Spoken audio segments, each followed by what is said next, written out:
할렐루야. 네, 너무 감사합니다.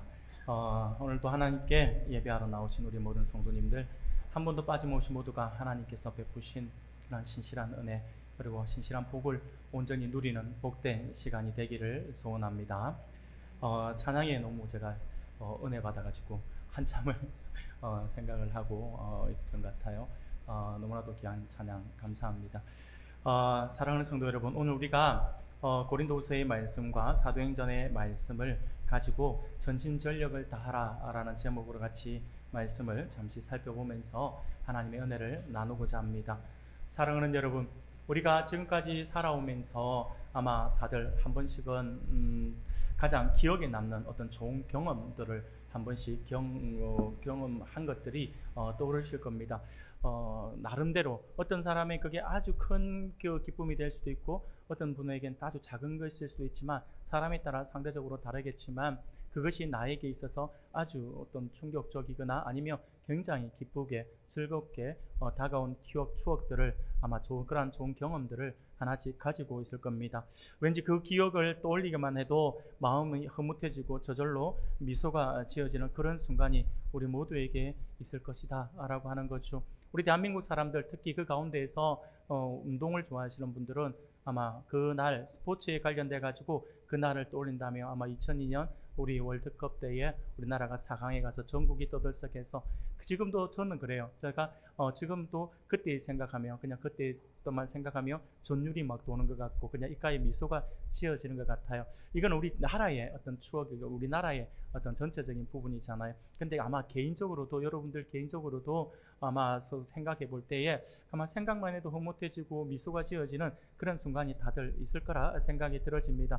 그 일로 인해서 미소 지을 수 있으니까, 우리가 그렇게 해서 그런 경험이 있어가지고 그렇게 미소 지을 수 있다라고 한다면, 우리가 어떻게 보면 우리는요, 그런 부분에 있어서 참으로 행복한 사람이 아닌가라는 생각을 해보게 됩니다. 그런데 아무리 생각을 해도 나는 그런 추억이 없는 것 같아 라고 생각이 들어진다라고 한다면 괜찮습니다. 앞으로 하나님께서 우리 모두에게 그러한 어떤 소중한 순간, 그것들이 차곡차곡 쌓여지어 가기를 주님의 이름으로 축복하고요. 모두가 더 좋은 날, 더 기쁜 날이 우리에게 기다리고 있으니까요. 우리가 나는 그런 게 없는데 라고 생각하면 앞으로 더 좋은 날이 우리에게 있을 것이다 라고 하는 기대로 우리가 또 그 소망을 가지고 살아간다면, 하나님 반드시 우리에게 더 좋은 것을 우리에게 부어주시리라 확신합니다.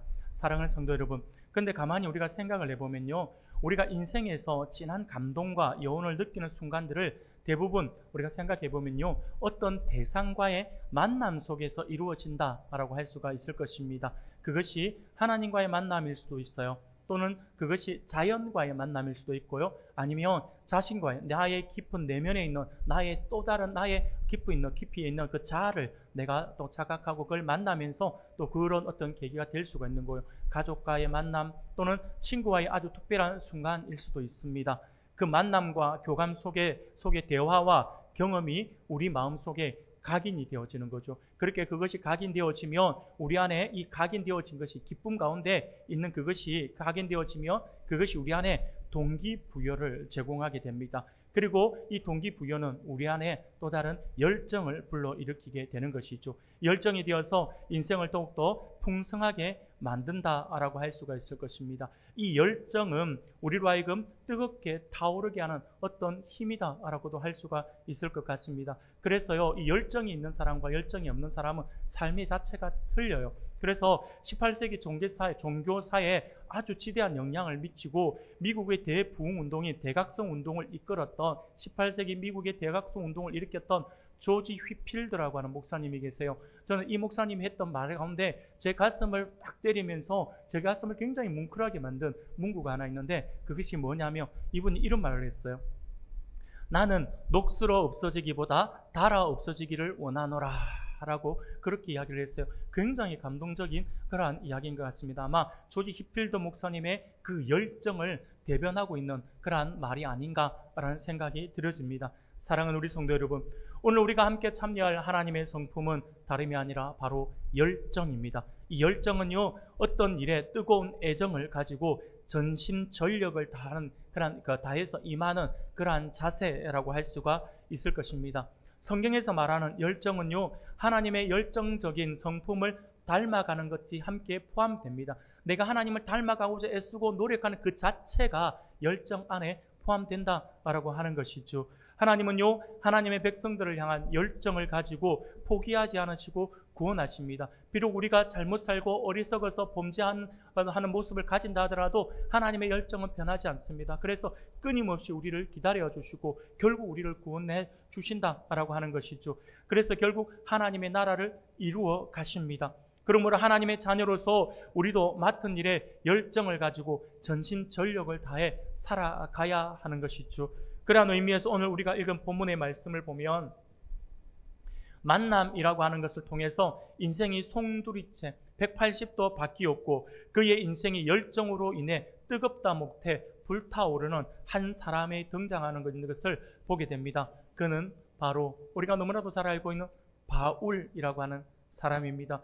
우리가 잘 알고 있다시피 바울은요, 평생 동안 하나님을 위한 열심을 가진 사람이었습니다. 이에 대해서 바울은 스스로도 이렇게 고백한 적이 있어요. 사도행전 22장 3절 말씀입니다. 22장 3절 말씀 우리가 같이 한번 읽어보겠습니다. 같이 읽겠습니다. 시작. 나는 유대인으로 길리기아 다소에서 났고 이 성에서 자라 가말리엘의 문화에서 우리 조상들의 율법의 엄한 교훈을 받았고 오늘 너희 모든 사람처럼 하나님께 대하여 열심히 있는 자라. 아멘.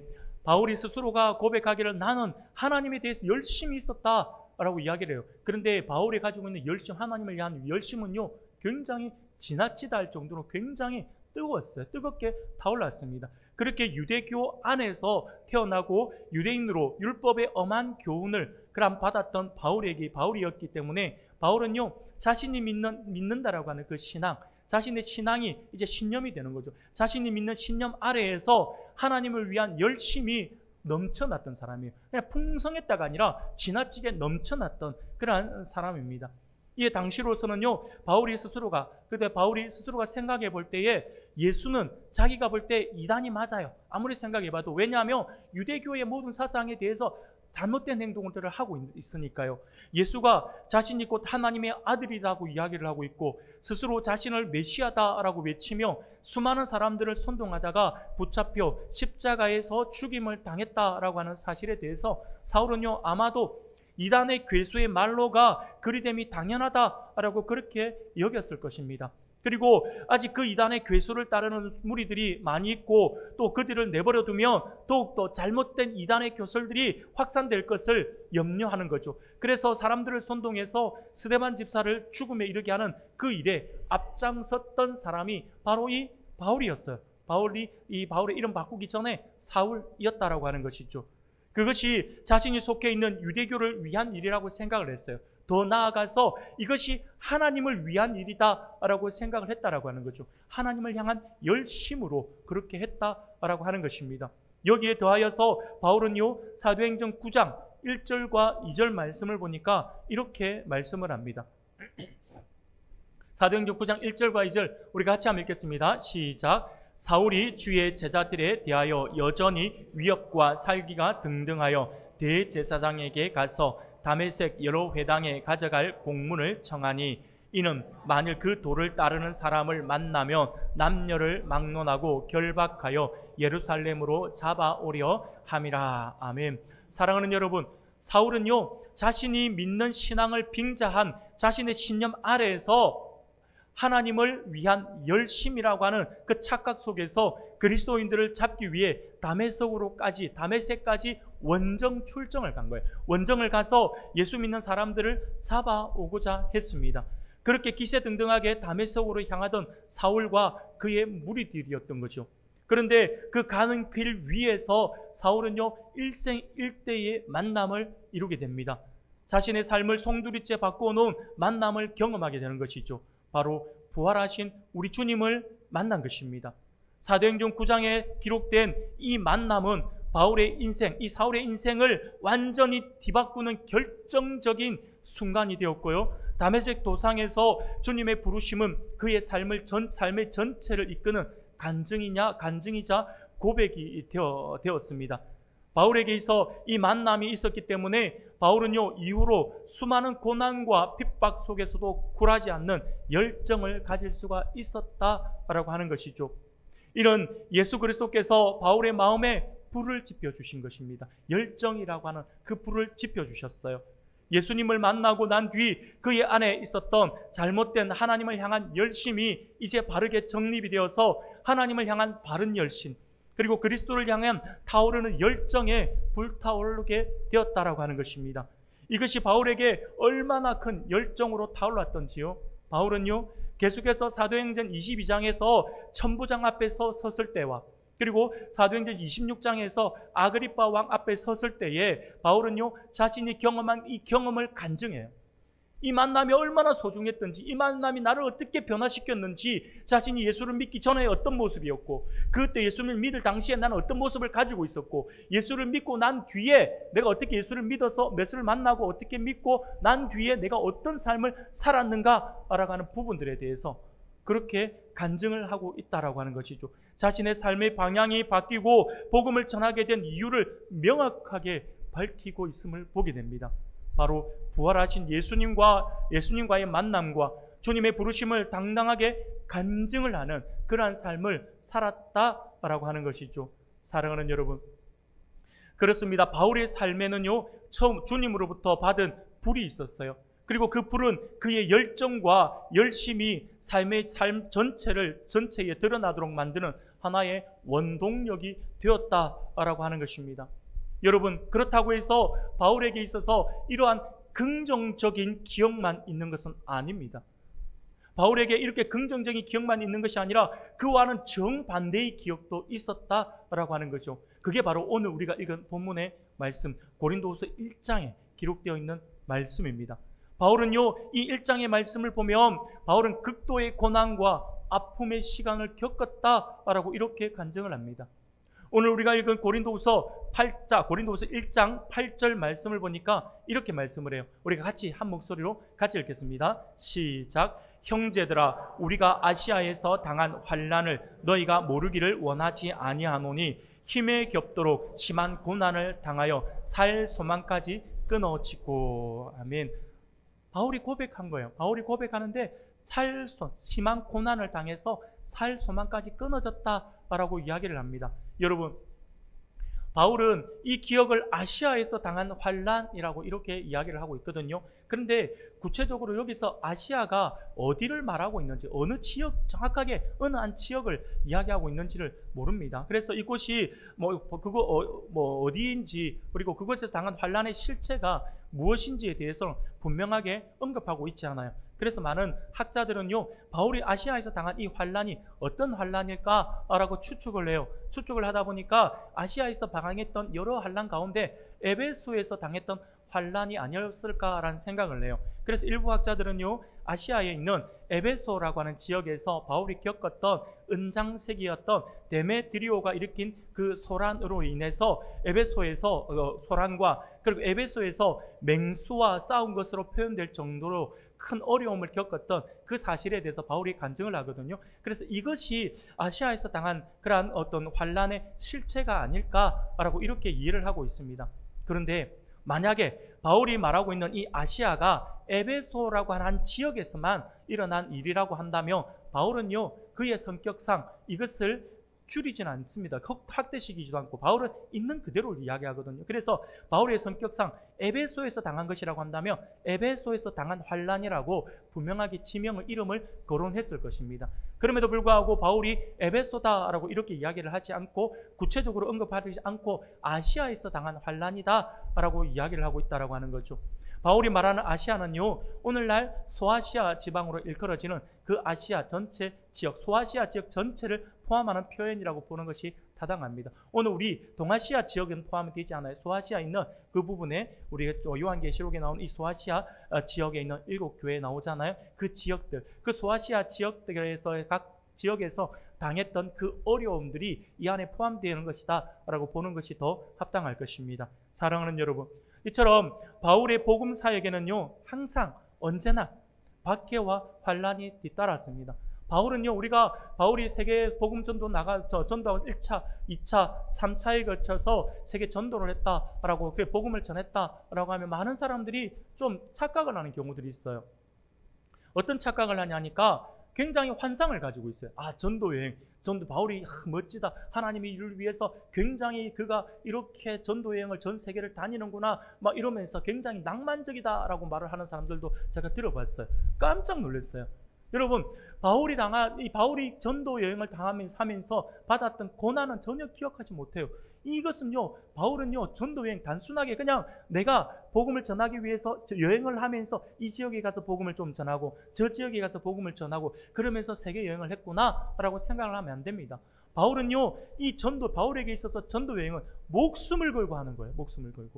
목숨을 걸고 했던 것이죠. 그래서 바울은요, 항상 그의 사역 안에 언제나 박해와 환난이 뒤따랐다라고 하는 사실을 우리가 분명히 기억해야 합니다.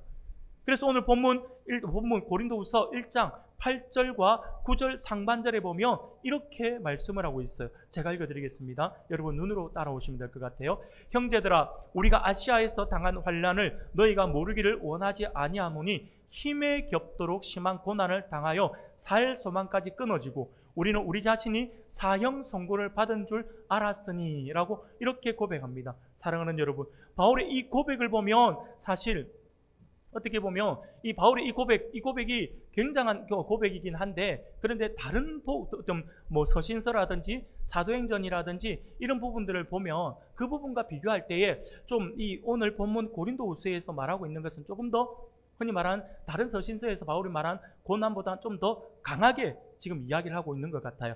사도행전이나 기타 다른 서신이 보여주는 것보다 훨씬 그 강도가 심각하게 지금 표현되고 있음을 보게 되는데요. 이는 고린도 교인들로 하여금 하나님의 구원이 어떠한 환난도 능히 이길 수 있게 한다라고 하는 그 사실을 보여주기 위해서 지금 고린도 교회 그 성도들을 향해서 너희들이 당하는 환난 두려워하지 마. 나도 이런 어마어마한 고난을 당했지만 나이들 이렇게 살아있잖아. 그러니 너희들이 힘을 내라고 하는 격려를 하기 위해서 바울이 이렇게 지금 좀 부풀린 건 아니지만 더 심하게 이렇게 당한 부분들을 구체적으로 언급을 하고 있는 것입니다. 바울은요, 자신이 당한 이 고난을 개인적인 문제로 보지 않았어요. 바울은 이 고난을 초대 교회 공동체 전체가 함께 짊어져야 할 신앙의 현실로 이해를 했던 것입니다. 그래서 바울은 본문의 말씀을 통해서 성도들을 위로하고 격려하면서 진정한 위로와 힘이 어디서부터 오는지를 분명히 전하고자 한 것이죠. 그래서 바울은요, 9절 하반절에서 이는 우리로 자기를 의지하지 말고 오직 죽은 자를 다시 살리시는 하나님만 의지하게 하심이다 라고 선포를 하고 있는 것입니다. 결국 고난은 나의 목숨을 앗아가는 것이 아니라 더욱더 하나님을 의지하기 위한 하나의 도구일 뿐이다 라고 이야기를 하고 있다라고 하는 것이죠. 사랑하는 성도 여러분, 오늘 우리가 읽지는 않았지만 앞서서 바울은요, 고린도후서 1장 7절에서 이렇게 말씀을 해요. 이 말씀 우리가 같이 한번 읽어보겠습니다. 고린도후서 1장 7절입니다. 같이 읽겠습니다. 너희를 위한 우리의 소망이 견고함은 너희가 고난에 참여하는 자가 된 것 같이 위로에도 그러할 줄을 알미라. 아멘. 사랑하는 여러분, 하나님이 모든 위로의 아버지이시며 그리스도의 고난에 동참하는 자들을 반드시 위로하신다라고 이렇게 말씀을 하고 있는 것입니다. 그 위로는 단지 감정을 위로하는 차원이 아니라 부활의 소망에 기초한 참된 위로입니다. 그리스도께서 부활하셨기 때문에 고난을 겪는 성도들도 반드시 부활의 영광에 참여하게 될 것이다 라고 하는 소망을 바울은 지금 전하고 있는 것이죠. 이 소망을 말하면서 바울은 자신의 실제 경험을 이야기하고 있는 것입니다. 그것이 8절, 9절에서의 이야기인 것이죠. 사랑하는 여러분, 그것은 바로 아시아에서 당한 환난입니다. 그는 그 당시를 힘에 겹도록 심한 고난이라고 이렇게 이야기를 합니다. 심지어 살 소망까지 끊어질 정도였다라고 이렇게 고백합니다. 여러분, 여기서 살 소망까지 끊어질 정도다라고 할 때 이것이 어느 정도일까요? 원어상 그대로 이렇게 해석을 해보면 그냥 길을 가는데 길이 끊어져서 더 이상 앞으로 나갈 수 없는 상태를 이야기합니다. 그런데 이것은요, 그냥 단순하게 앞으로 나갈 수 없는 상태만 이야기하고 있는 것이 아니라 전혀 방책이 없는 상태를 말하는 거예요. 어떤 소망이 없고 어디로 갈 수도 없고 뒤로 돌아갈 수도 없고 앞으로 갈 수도 없고 옆으로도 갈 수 없는 전혀 막혀있는 상태. 너무 막막해서 여기가 나의 죽음이구나, 나의 인생의 끝이구나 라고 하는 것이 생각되어지는 그때가 바로 살 소망까지 끊어질 정도의 상태다라고 하는 것이죠. 아무 소망도 없기에 모든 희망을 포기한 상태가 바로 살 소망까지 끊어질 정도인 것입니다. 바울의 이 표현은요, 마치 너무 많은 짐을 실은 배가 무게를 견디지 못하고 침몰하고 마는 듯한 그런 뉘앙스를 전달하고 있는 듯합니다. 아무 망망대해서 누구도 나를 도와줄 수 없는 이 지점에서 내가 지금 물에 가라앉고 있어서 이제 나는 더 이상 소망이 없구나, 이대로 죽는구나 하면서 그러면서 그냥 죽음을 기다리는 상태, 그 상태를 이야기합니다. 사랑하는 여러분, 말씀을 전하다 보니까 문득 이 모습에서 한 영화의 한 장면이 떠올랐습니다. 바로 여러분들도 아마 많이들 보셨을 거예요. 젊은 세대들은 좀 오래된 예전 영화이기 때문에 안 보았을 수도 있겠지만, 우리 연세 드신 분들은 그때 이게 다 유명했기 때문에 아마 보지 않았을까 싶은데, 타이타닉이라고 하는 영화 다들 한번 보셨을 거라 생각이 듭니다. 저도 타이타닉 영화를 당시에 영화관에서 2번인가 3번인가 보러 갔어요. 보러 갔던 기억이 납니다. 이 타이타닉호는요, 실제 있었던 배입니다. 실제로 만들어진 배인데 그 당시에 어마어마한 크기로 만들어진 그러한 초호화 유람선입니다.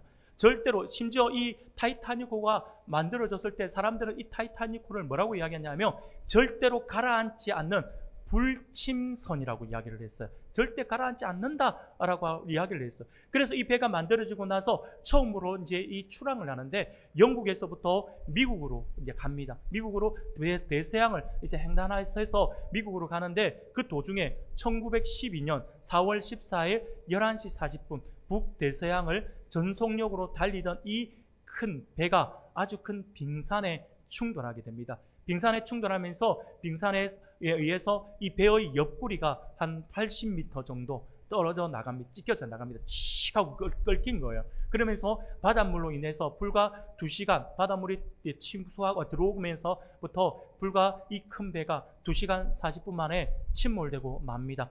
그 당시 이 사건으로 목숨을 잃은 사람만 1513명에 이르고요, 구조된 사람은요 695명밖에 없었습니다.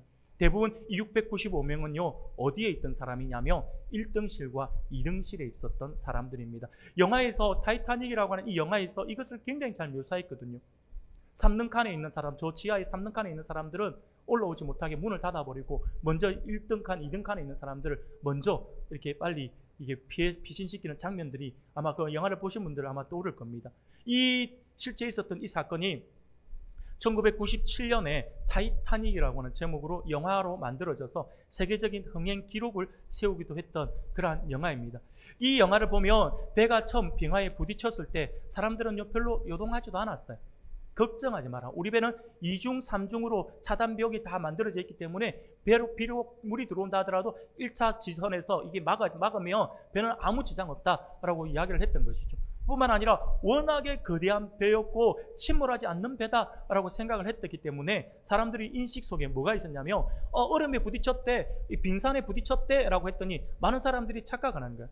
얼음 조각에 불과한 빙하가 이 거대한 배를 뚫을 수 없다라고 생각을 했던 것이죠. 그런데 차츰 배에 물이 차고 배가 기울기 시작하자 그때부터 사람들이 어떻게 했습니까? 배에 대해서 탈출하고자 가진 노력을 다합니다. 그러나 거기에서 너무나도 추운 겨울에 어떻게 이게 빠져나올 추운 이 날씨에 어떻게 살아날 수 있겠습니까? 사람들은요 배에서 여러 가지 방법을 동원합니다. 구명정은요 몇 명이라도 더 태우기 위해서 사람 수대로 맞게끔 구명정이 갖추어져 있지도 않았고요. 몇 대밖에 없다 보니까 이게 탈 사람들만 몇 명만 타다 보니까 나머지 사람들은 타지를 못하는 거죠.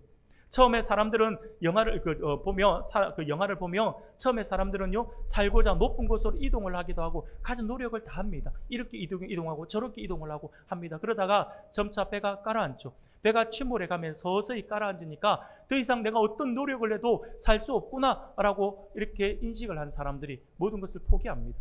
영화의 장면을 보면 그 장면이 굉장히 제 뇌리에 남습니다. 어떤 노인네, 어떤 어르신들 두 분은요, 이게 어른들은 그냥 이제 이렇게 죽는구나라고 해서 이게 남편과 아내 되시는 분이 침대에 누워서 그냥 끌어안고 이대로 우리 함께 갑시다라고 하면서 포기하고 죽음을 맞는 사람. 어떤 사람들은요, 또 보니 그 바이올린 연주하던 분들은요, 여러분들 아마 다들 입으로 아마 영화를 보시면서 따라 불렀을 거예요. 내 주를 가까이. 그 바이올린을, 음악을 딱 켜면서 죽음을 맞이하는 그 장면들, 한 장면 한 장면을 보기에 머릿속에 탁 떠오릅니다. 마지막 내가 아무 소망이 없으면 결국에는 내가 어떤 발악도 할 수 없고 그저 이 죽음을 이렇게 맞이할 수밖에 없구나, 이렇게 생각이 들 정도로 그 영화에서 그 장면이 참 잘 비춰지지 않았는가라는 생각이 들어집니다. 사랑하는 여러분, 바울이 지금 살 소망까지 끊어졌다라고 하는 장면이 바로 그 장면이 아닐까라는 생각이 들어집니다. 더 이상의 소망이나 희망이 없이 극심한 고통으로 인하여서 보여지는 그러한 죽음 앞에, 내 눈앞에 보이는 죽음 앞에 어찌할 수 없어서 그저 자신을 내맡기는 그러한 절망적인 상태, 그 상태가 아닐까라는 생각이 들어집니다. 사랑하는 여러분, 다메섹에서의 바울은요, 불같은 체험이 다메섹에서 있었다라고 한다면 오늘 본문에서 말하고 있는 그 고난, 살 소망까지 끊어지는 그 고난은요, 마치 차가운 얼음물이 그의 내면에 쏟아지는 듯한 그 경험이었다라고 할 수가 있을 것입니다. 앞서 말씀을 드린 것처럼 이 고통과 고난이 구체적으로 어떤 것을 말하고 있다라고 단정 지을 수 없지만 분명한 것은 바울에게는 생명의 위협을 느낄 정도로 극심한 고난이었다라고 하는 것은 분명한 사실이다라고 하는 거죠. 그래서 바울은 이 모습을 두고 사형 선고를 받은 줄 알았다라고 이렇게 고백을 하고 있는 것입니다. 사랑하는 성도 여러분, 앞서도 잠시 언급을 한 것처럼 바울은 이 고난의 의미를 신앙적으로 해석을 하고 있습니다. 그래서 오늘 본문 고린도후서 1장 9절에서 우리는 우리 자신이 사형 선고를 받은 줄 알았으니 이는 우리로 자기를 의지하지 말고 오직 죽은 자를 다시 살리시는 하나님만 의지하게 하심이라 라고 이렇게 말씀을 합니다. 자신을 의지하지 않고 죽은 자를 다시 살리시는 하나님만을 의지하게 하시려는 하나님의 뜻이 그 안에 있었다라고 고백을 하고 있는 것이죠. 사랑하는 여러분, 이것은요, 바울이 그 고난, 살 소망까지 끊어진 그 고난을 경험하고 난 뒤에 이것이 그 당시에 나의 입장에서는 이제 죽음이 임박했구나, 나는 이렇게 죽어 나가는구나 라고 그렇게 생각을 했지만 결국은 나의 생명, 내가 볼 때 살 소망이 없지만 하나님은 끝이 사람이 내가 볼 때는 끝이지만 하나님이 보실 때는 끝이 아니다라고 하는 거죠. 우리가 바울이 지금 그 사실을 보게 된 거죠. 하나님이 나를 이렇게 살려주셨구나. 결국 뭐냐면 이 목숨까지 잃을 듯한 이 고난이 있다 하더라도 결국 그 속에서 하나님께서 이 고난을 나에게 허락하신 것은 바로 그 모든 고통 속에서, 오히려 죽음 이후에도 다시 살리시는 그 주님만을 바라보고 의지하기 위해서 하나님께서 나에게 이 고통을 허락하신 것이다 라고 하는 것을 알게 되고, 그 사실로 인해서 지금 성도들을 위로하고 있다라고 하는 것입니다. 사랑하는 여러분, 그렇습니다. 바울은 지금 고린도 교회 성도들을 향하여서 복음을 전하다가 고난을 당해 죽을 것 같을지라도 쉽게 죽지 않는다라고 하는 것과, 설령 죽는다 해도 하나님은 죽은 자를 다시 살리시는 분이시니까 그분을 끝까지 신뢰하라 라고 이렇게 권고를 하고 있는 것입니다. 우리가 볼 때, 인간적인 생각으로 볼 때 살 소망까지 끊어질 정도로 아무 소망이 없지만 하나님 편에서는 소망이 없는 것이 아니라 더 큰 소망과 더 큰 은혜가 있다라고 하는 것을 지금 이야기하고 있는 것이죠. 그래서 나의 눈, 나의 시선이 아니라 하나님의 시각으로 볼 수 있어야 된다라고 하는 것을 이야기하고 있는 것입니다.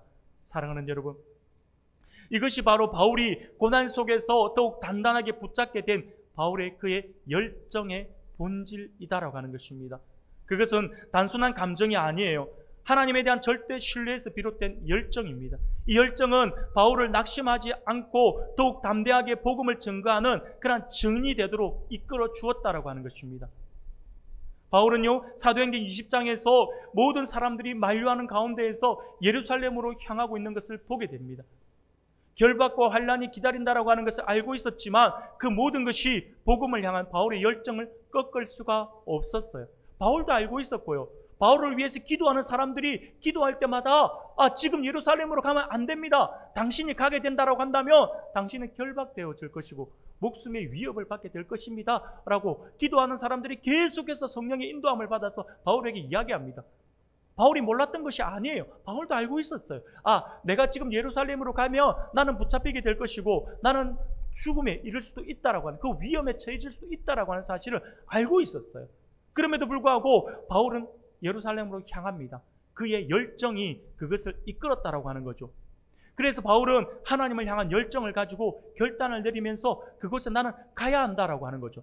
그것을 이야기하고 있는 것이 오늘 우리가 읽은 또 다른 본문 사도행전 20장 22절부터 24절까지의 말씀입니다. 이 부분을 우리가 같이 한 목소리로 같이 읽겠습니다. 같이 읽어보겠습니다. 시작. 보라, 이제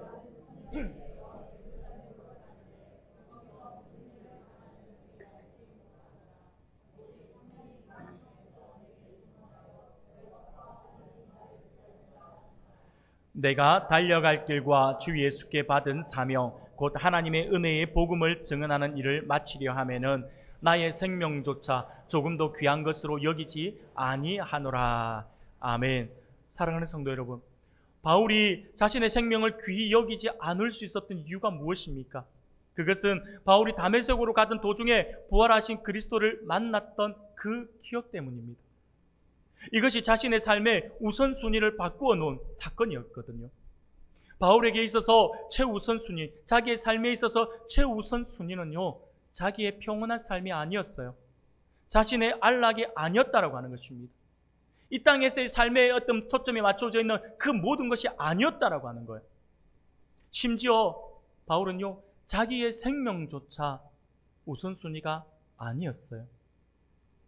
그에게 있어서 최우선순위는 바로 하나님의 사랑이었습니다.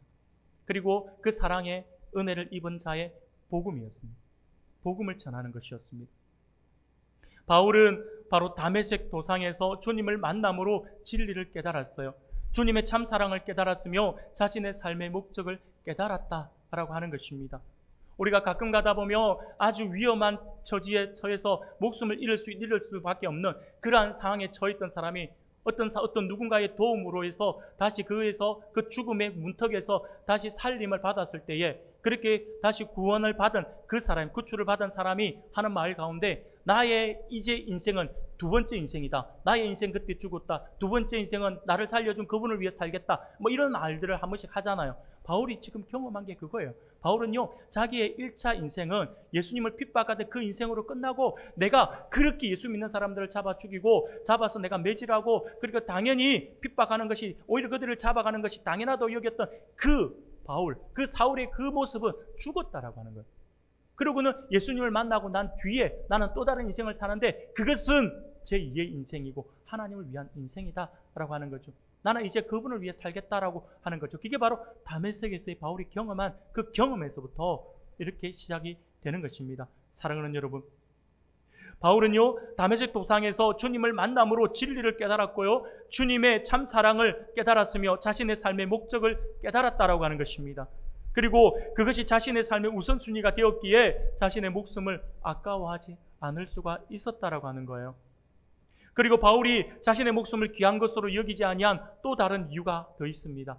그것은 무엇이냐면 바로 위로의 하나님에 대해서 그가 신뢰했기 때문이에요. 바울 자신이 복음을 전하는 현장에서 만났던 수많은 환난 속에서 배우고 체득한 것은 바로 죽은 자조차도 다시 살리시는 하나님이 나의 삶을 붙들고 계신다라고 하는 확신이었어요. 이 말은 무슨 말이냐면 내가 지금 죽음의 위기에 처했다 하더라도 이 죽음이 지금 내 앞에 있다 하더라도 하나님이 그것을 허락하지 않으면 죽음조차도 나를 삼킬 수 없다라고 하는 믿음이 있었다라고 하는 거죠. 하나님은 죽음을 초월하신 분이시니까요. 우리 주님은 그 죽음을 이겨내신 분이시니까요. 사랑하는 성도 여러분, 바울의 이러한 모습은 바울의 이러한 모습 곧 바울의 그 삶의 그 열정은요, 바울의 열정의 그 본질이 무엇인지를 우리에게 보여주고 있어요. 바울의 모습을 보여준 것이. 그러므로 자기 확신에서 비롯된 것이 아니에요. 바울은 그가 가지고 있었던 불타는 그 열정이 자기 확신에서 비롯된 것이 아니라 하나님에 대해서 전적인 신뢰, 거기에서 비롯된 것입니다. 단지 뜨겁기만 한 감정의 불꽃이 아니라 복음을 향한 책임과 부르심에 응답하는 믿음의 불꽃이었다라고 하는 것입니다. 사랑하는 여러분, 이와 같이 하나님 나라 백성은 열정을 품고 살아가야 합니다. 생명보다 귀한 복음의 사명을 따라서 어떤 상황에서도 담대히 나아가야 한다라고 하는 것입니다. 열정은 앞서서 말씀을 드린 것처럼 어떤 일에 뜨거운 애정을 가지고 열심히 전심전력으로 임하는 자세다라고 말씀을 드렸습니다. 그러므로 이 열정에는 기본적으로 뜨거움이 있어요. 그리고 애정도 있습니다. 그래서 열정을 가진 사람은요, 누가 시키지 않아도 열심을 냅니다. 시켜서 하는 것이 아니라 열정이 있는 사람은 내가 무엇을 해야 되는지를 알아요. 왜? 애정이 있으니까요. 애정이 있으니까 사랑하는 마음이 크니까요. 내가 무엇을 해야 되고 내가 어떻게 해야 되고 하는 것들이 있다라고 하는 거예요. 열정이 불러내는 힘입니다. 누가 시키지 않아도 합니다. 왜 그럴까요? 자신이 지향하는 바이기 때문인 것이죠. 그러나 열정은 우리가 착각을 하면 안 됩니다. 우리의 열정은 열광 또는 흥분과는 다릅니다. 많은 사람들이 이렇게 착각을 해요. 내가 열광을 하고 내가 어떤 무엇이 좋아서 열광을 하고 내가 어떤 일들로 인하여서 흥분하는 것을 열정이 있는 것으로 착각하는 경우가 많아요. 열정은 그것과 다릅니다. 어떤 일에 잠깐 열광할 수는 있습니다. 그러나 그것이 지속되는지는 그 여부는 별개예요. 잠시 열광을 할 수 있지만 그 때가 지나가면 식어버려요. 어떤 일에 잠깐 흥분할 수도 있어요. 그러나 그 흥분은 오래 가지 않습니다. 잠시 식어버려요. 어린 학생들이 아이돌을 보면서 그렇게 좋아하고 열광하잖아요. 근데 그 아이들이 자랐어요. 나이 40이 되고 나이 50이 되어도 아직까지 으악 하는 친구들 본 적이 있습니까? 없어요. 그게 바로 열광이에요. 그러나 열정은 달라요. 열정은 오히려 나이가 들면 들수록 더 커지는 사람들이 많습니다. 사랑하는 여러분, 열정은 쉽게 사그러들지 않습니다. 지속적인 속성을 가지고 있어요. 그런가 하면 열정적인 성품은요, 미온적인 태도와는 반대인 것이죠. 미온적이라고 하는 말은 온도나 태도가 미지근한 상태를 이야기하는 거잖아요.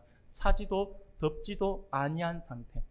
그런데 신앙에 있어서 미온한 상태는 하나님이 정말 싫어하시는 상태예요.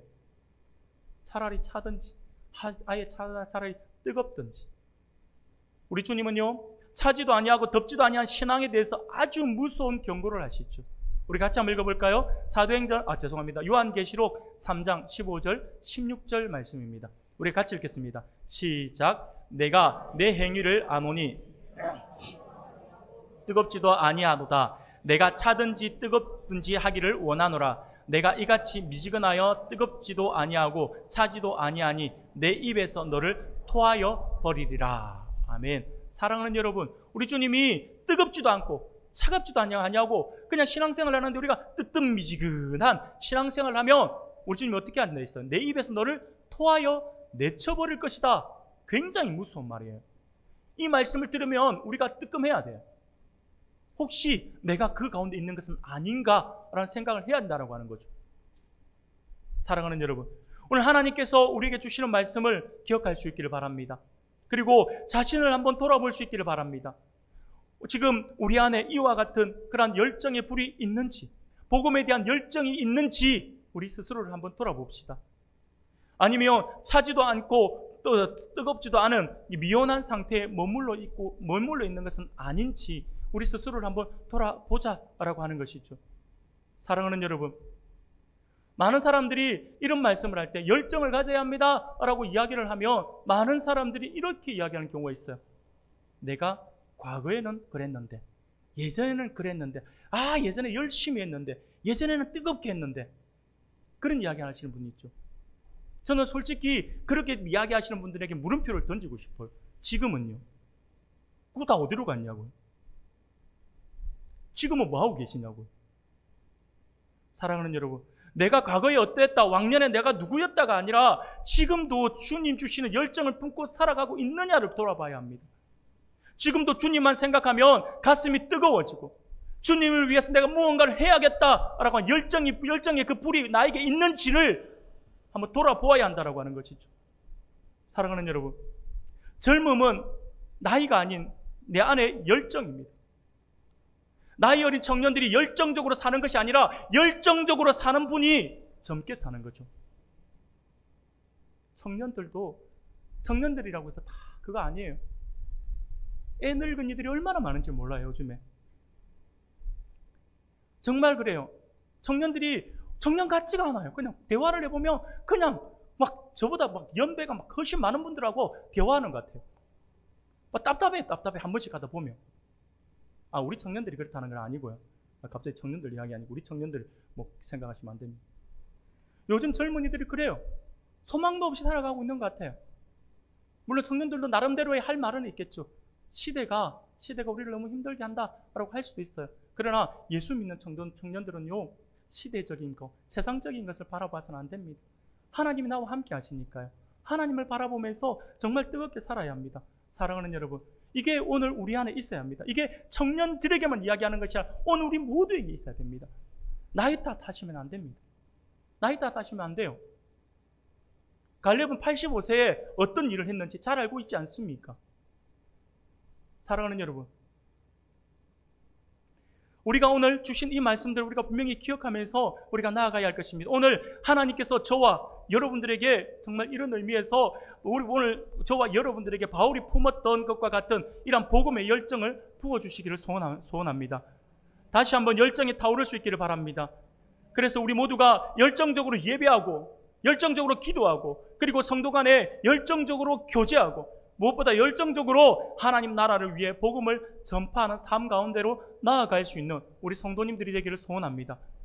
미온적인 태도를 버리고 뜨거운 마음으로 주님의 사랑을 전하고 복음을 전할 수 있기를 바랍니다. 또한 전도할 VIP들을 우리가 마음에 품고 그들이 이름을 놓고 뜨겁게 열정적으로 기도할 수 있기를 바랍니다. 꼭 전도 대회를 하고 초청 잔치를 해야지만 전도하고 그들에게 접근하고가 아니라 복음은요, 끊임없이 쉼없이 전해야 되는 거잖아요. 사랑하는 여러분, 하나님은 그러한 우리의 중심을 보실 겁니다. 우리를 통해 많은 사람을 주께로 인도하실 거예요. 그러므로 오늘 함께 예배하는 모든 성도들 한 사람 한 사람 모두가 주를 향한 사랑과 뜨거운 열정이 타올라서 복음의 통로 그리고 축복의 통로로 쓰임 받아서 우리를 통하여 우리 주님의 그 사랑과 복음이 우리 교회 안에 그리고 각 가정으로 그리고 세상으로 흘러 들어가게 함으로 하나님을 더욱더 기쁘시게 하는 우리 모든 성도님들이 다 되시기를 주님의 이름으로 축원합니다. 아멘.